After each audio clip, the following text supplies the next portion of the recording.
कहानी की शुरुआत चीन के पहाड़ों से होती है, जहां कई साल पहले कुछ प्राचीन जानवरों की हड्डियां खोजी गई थीं। इनकी जांच के लिए एक टीम बनाई गई, जिसे ब्यूरो 749 कहा गया। जब यह टीम वैज्ञानिक के साथ उन पहाड़ों की एक गुफा में गई, तो वहां उन्हें एक अजीब सी मानव खोपड़ी मिली।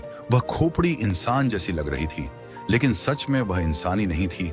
ऐसा लग रहा था जैसे दो अलग अलग सिरों को जोड़कर बनाई गई हो। इसके बाद हम देखते हैं कि ब्यूरो 749 पहाड़ों की खुदाई में व्यस्त है। शायद वे किसी और ज्यादा अहम चीज को ढूंढ रहे थे। खुदाई के दौरान जब उन्हें एक बहुत बड़े विशालकाय प्राणी की खोपड़ी मिलती है, तो वे उसे बाहर निकालते हैं। लेकिन जैसे ही वे उस खोपड़ी को बाहर लाते हैं, अंदर एक जोरदार विस्फोट होता है। उस धमाके के साथ एक तेज चमकती हुई ऊर्जा बाहर निकलती है, और इसके बाद वहां का माहौल पूरी तरह बदल जाता है। इस घटना के बाद वैज्ञानिक यांग उस गुफा में और रिसर्च करना चाहते हैं। ये काम आसान नहीं था, इसलिए वो कुछ सैनिकों को चुनते हैं, जिनमें उनकी बेटी यांग पिंग भी शामिल होती है। उसी टीम में हमारे मेन कैरेक्टर हु बाय और उसके दोस्त भी होते हैं।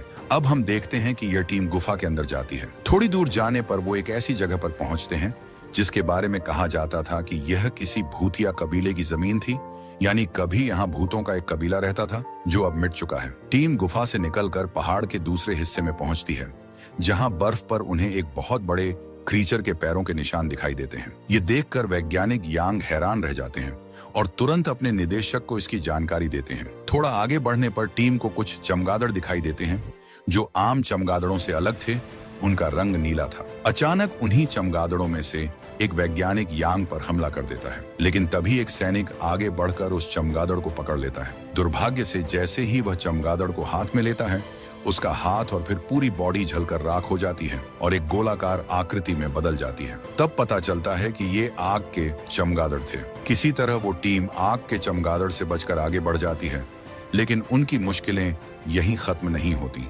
एक बहुत बड़ा मॉन्स्टर सामने आ जाता है। जैसे ही वो पहाड़ पर कदम रखता है, पूरी बर्फ की सतह टूट जाती है और एक भयानक बर्फानी तूफान उठ खड़ा होता है। उस तूफान में कई लोग दबकर मर जाते हैं। कुछ लोग अपनी जान बचाने के लिए एक गहरी घाटी में छलांग लगा देते हैं, लेकिन नीचे की बर्फ की सतह बेहद नुकीली थी, जिससे कई और लोग मारे जाते हैं। अब हमें हु बाय और यांग पिंग दिखाई देते हैं, जो एक रस्सी से बंधे हुए बर्फ के एक खंभे से लटके हुए होते हैं। ज्यादा देर वे वहां टिक नहीं पाते, उनकी रस्सी टूट जाती है और दोनों नीचे गिर जाते हैं। अब सीन कट होता है और कुछ समय बाद हमें दिखाया जाता है कि हु बाय को होश आता है। शुक्र है कि वो बच गया था और उसके साथ यांग पिंग भी जिंदा थी। वो ये देखकर चौंक जाता है कि वैज्ञानिक यांग और उसका एक दोस्त भी सुरक्षित है। अब वैज्ञानिक यांग उन्हें साथ लेकर आगे बढ़ते हैं। अब वे लोग एक टावर तक पहुंचते हैं, जिसका नाम डेमन टावर होता है। यहाँ आकर हमें पता चलता है कि यांग कई सालों से इस जगह की तलाश में थे और पूरी कहानी का सबसे बड़ा रहस्य भी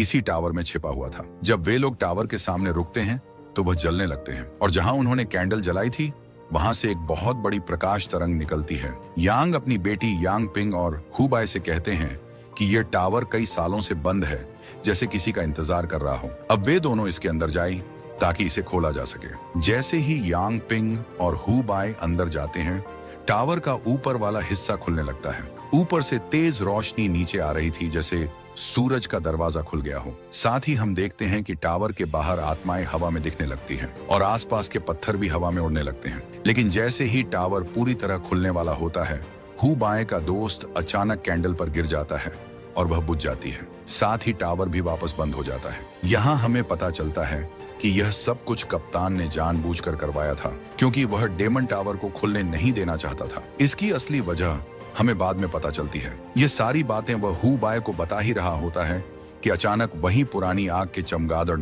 फिर से हमला कर देते हैं। हु बाय का दोस्त बाकी सभी को बचाने के लिए खुद उन चमगादड़ का ध्यान अपनी ओर कर लेता है, और जैसे ही सब लोग वहां से निकलते हैं, वह खुद को एक ग्रेनेड से विस्फोट कर वहीं मर जाता है। लेकिन कई सारे आग के चमगादड़ को भी अपने साथ ले डूबता है। कुछ चमगादड़ अभी भी जिंदा रहती हैं, जो इनका पीछा करती हैं। वे तीनों उनसे बचते हुए एक झरने तक पहुंचते हैं। वहां एक चमगादड़ हु बाय पर हमला कर देती है, तो यांग पिंग तुरंत उसे पानी में धक्का दे देती है और खुद भी साथ कूद जाती है। लेकिन पानी में भी वे सुरक्षित नहीं थे, क्योंकि पानी के अंदर से एक भयानक क्रीचर उन पर हमला कर देता है। वह हु बाय को तो छोड़ देता है, लेकिन यांग पिंग को खा जाता है। अब सीन कट होता है और अब हम हु बाय को एक हॉस्पिटल में देखते हैं। यहाँ ब्यूरो 749 का निदेशक उसे बताता है कि पूरी टीम मर चुकी है, सिर्फ वही एक बचा है। यह सुनकर हु बाय को गहरा झटका लगता है क्योंकि इस हादसे में उसकी करीबी दोस्त यांग पिंग मर गई थी। अब वह यह जॉब छोड़ देता है और एक लाइब्रेरी में काम करने लगता है, जहां मिस्टर यांग उसे नौकरी दे देते हैं। एक दिन वे दोनों एक रेस्टोरेंट में डिनर के लिए जाते हैं, जहां हु बाय को अपना बचपन का दोस्त मिलता है। इसी दौरान हमें ब्यूरो 749 की टीम का दृश्य दिखाया जाता है, जो एक पुराने ताबूत से यांग पिंग को बाहर निकालते हैं। शायद वह उस हादसे के बाद सब कुछ भूल चुकी थी। दूसरी तरफ हम यह भी देखते हैं कि यांग पिंग के पिता वैज्ञानिक यांग भी जिंदा थे। जो चौंकाने वाली बात यह थी कि वह हादसे की जगह से 1200 मील दूर मिले। सीन यहाँ कट होता है।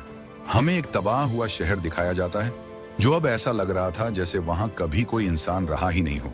दरअसल इस शहर पर अजीब और गरीब क्रिएचर्स ने हमला कर दिया था। यहाँ हम देखते हैं कि वैज्ञानिक यांग अपनी टीम के निदेशक से मिल रहे होते हैं और वे उन्हें एक महत्वपूर्ण बात बताते हैं। यही वह राज था जिसकी वजह से शहर तबाह हुआ था। वे कहते हैं, गलती से मैंने दूसरी दुनिया का दरवाजा खोल दिया था। इसकी वजह से एलियंस और क्रिएचर्स यहाँ आ गए हैं और अब तबाही मचा रहे हैं। अब मुझे यह सब रोकना होगा। दूसरी तरफ हम देखते हैं कि लाइब्रेरी में हु बाय को पता चलता है कि वैज्ञानिक यांग पहले भी डेमन टावर पर जा चुके हैं और उन्होंने इस पर एक किताब भी लिखी है। यह जानकर हु बाय हैरान होता है कि अगर वे पहले जा चुके थे तो अब उसे दोबारा क्यों ढूंढ रहे हैं। वह इस सब पर कंफ्यूज होकर डेमन टावर पर रिसर्च शुरू कर देता है, लेकिन अचानक उसकी कमर पर आग लग जाती है, बिल्कुल वैसी ही आग जैसी चमगादड़ लोगों को लगा देते हैं। उसी समय हु बाय का वही दोस्त जो उसे रेस्टोरेंट में मिला था दौड़कर आग बुझाने की कोशिश करता है, लेकिन हु बाय खुद पर काबू नहीं रख पाता और अपने ही दोस्त को दूर फेंक देता है।